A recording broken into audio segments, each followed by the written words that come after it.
Alright, welcome to another World of Warships Blitz video. As you can see, I have the Colorado up. And probably people were thinking, why would you do a review on Colorado? To me, it's a very important ship in the game because of the fact you have 3 battleship lines that come straight off of Colorado, which means you're going to be playing it a lot.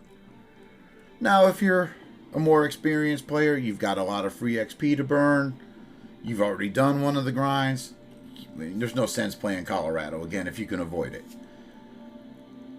So just free XP past it, life is good. For people like me, I'm free XP poor all the time.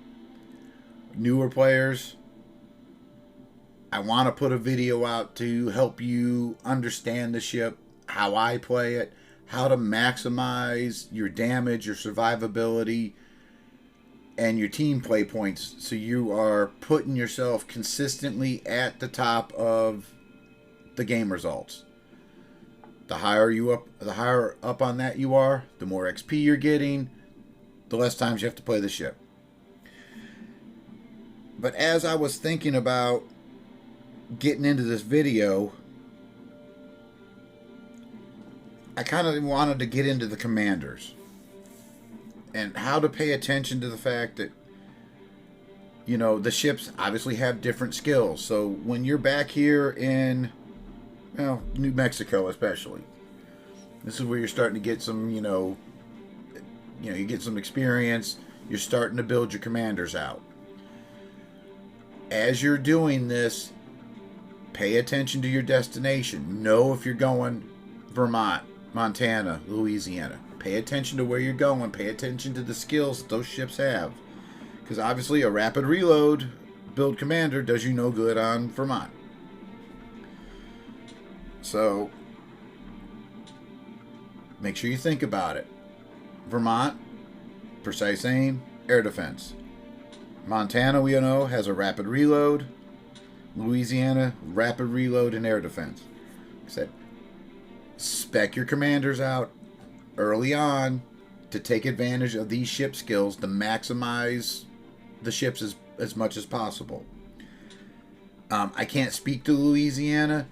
I've seen video play of it. I looked at the stats. It seems like it's going to be a very viable ship, especially with the aircraft giving you spotting ability and the extra annoying fire damage and bomb drops. But, Montana and Vermont are very viable competitive ships in the long run. Montana doesn't do anything great. It's just a good solid battleship. Vermont, obviously slow speed, huge broadsides. So both of them played properly, very viable and competitive ships. The mistake I see people making, and I made it myself multiple times as I was first learning this game, was building my commanders up too quickly and not paying attention to my destination, what I needed on my ships, which caused me to it cost myself a lot of resources to fix things. So just pay attention to that. Real quick, let's talk about the commanders. Basic commanders, you don't have to stress too much about special skills, obviously. So, if I'm setting this commander up for, well, we're just going to say I'm going down the Louisiana line with this one. I think I'm taking that. Maybe I'd consider aerobatic maneuver. I'd probably take battlefield support. I'd probably take the air defense expert. I'm going to take artillery maintenance expert. I'm going to take fire supremacy for the extra rapid reload. Not sure about how I feel about taking exploit weakness because you have the dive bombers or you have generalist. I'd probably take generalist. Not exactly sure what I would take here, but you have a choice between dogfight specialist and fully prepared. I'll take fully prepared. I'm going to take extinguisher because that's a very powerful skill. I'm going to take demolition expert. I'm going to take obviously the master reloader. This would be the question. Take Dauntless Dive or take APCS. I'll take APCS. Now, if I had the Epic Commander best, I'd probably take Dauntless Dive because American Dive Bombers with that are extremely powerful. And I'm going to wrap it up, though, with deck protection. You know, that's what I would be thinking as I'm moving up the line towards Louisiana. Like I said, with the wild cards in the room, your legendary commanders. And I consider this guy to be a legendary commander because of having APCS Plus and his special skill crossing the T. Extra dispersion, more citadel damage if you can get it. Nice. APCS Plus, no brainer. The rest of the build, don't pay too much attention to it because I spec'd him out for something else that I was playing around with on a premium ship. As you can see, I played him a lot. 700,000 XP to change stuff around. So like I said, don't pay attention to the build I have on here. But I put him on Montana because of his 11 and 12 skills. Fantastic commander for Montana. Very viable for Vermont. Having APCS and the extra dispersion and citadel damage on Vermont, huge. Honestly, very huge. The reason I don't have him on Vermont, I got lucky. I have Dewey.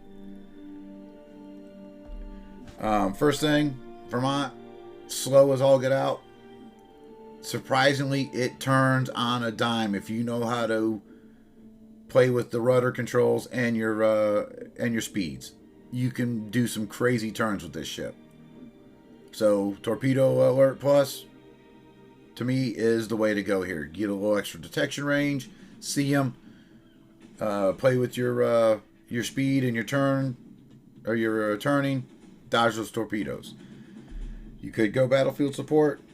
Wouldn't call you out on that. Air Defense Expert Plus. Obviously, you could go with this skill with Dewey. You have Air Defense Alert. You got great AA. You know, it's a way to go. I did take Victorious Charge. The reason for that is Vermont is not a super tanky ship. If you know where to hit a Vermont, it's really not a tanky ship. So if I can get a kill in battle, there's a little more hit points for me. Again, having Dewey, I don't need to take Fire Supremacy. I can take Survivalist. Again, keep those hit points. More hit points, the better. Dewey gives you those extra 2 precise aims. You get one shot with it, but you got 6 of them with Dewey on there. It's fantastic. And the rest of them are no-brainers. Extinguisher Plus, huge. Again, Honor Seeker, I don't care for it on battleships. You're not getting medals early enough, I think, to make it worth your while on these battleships. So I take the compartment maintenance plus. Obviously, I take the extra deck protection. Mainly for the fire risk. Helps out with that a little bit. The wild card in the room for the American battleship lines is this guy, Halsey. If you watched any of Sly's videos that he's recently put out about Legendary Commanders, you know this guy works on every American ship. He doesn't do very specific, he doesn't do certain things great, but he works on everything. I know people that run him on Montana. Having the Angry Bull skill makes Montana hilarious. I was thinking to myself as I'm talking about that, could you imagine an extra 10% main battery shell damage on Vermont? Or God forbid, a low health Vermont? Maybe that extra 10% off the reload time gets you an extra main battery salvo off. I don't know. But he would work on any of the battleships. And like I said, the only one I don't have is the Epic Commander Best, and he is more of a CV commander. So he would be, I imagine, pretty fun to have on the Louisiana line. So, like I said, though, guys, really what I'm thinking here for this one is just make sure when you're running through these lines, plan out where you're going, maximize the skills for those ships, because the American battleships, they're very viable. They're pretty competitive in randoms. You don't see a lot of Vermonts in tournament play, or not Vermonts in tournament play. You don't see a lot of Montanas in tournament play, but Vermont still works in tournament play. And Louisiana would work in some as well. So, like I said, plan accordingly. And hopefully this was informative, and I hope you liked it. And with that, have a good one.